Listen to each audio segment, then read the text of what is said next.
All right, what do you do when you tell a little white lie to somebody that you're interested in because you want them to like you?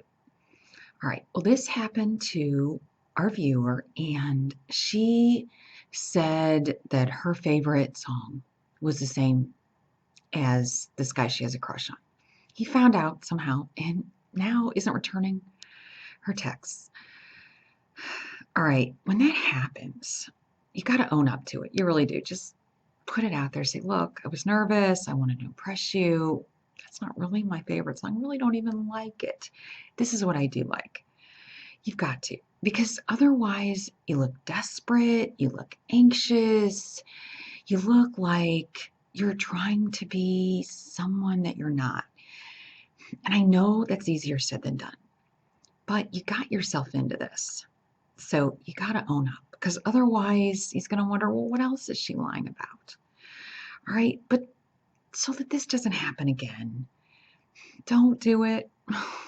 Obviously, but it's so easy to fall into that trap. Like if somebody's talking about something and they're all passionate about it, and you're like, oh, yeah, I love that. But you really don't. So be careful. Don't get caught up in that. Because then I know it seems like the littlest white lie, but you do that.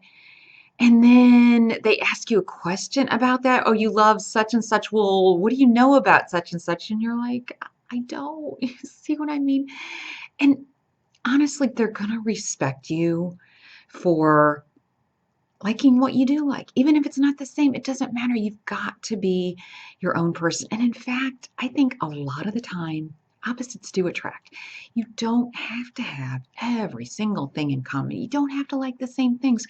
In fact, I've seen couples work out where they have completely different interests.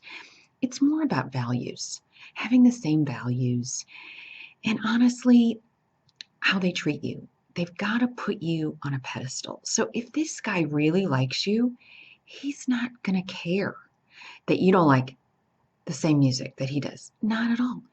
But if he's not interested in you at all, it would be a good excuse not to return your texts. So don't get all upset and think that it's a deal breaker. It's not, unless he wants it to be, unless nothing was there to begin with. You see what I mean? And in the future, be totally honest because then you can have really great discussions about why your music is better than his music rather than, I like your music and it's everything you like, I like, How boring is that? All right, so this is a lesson for next time.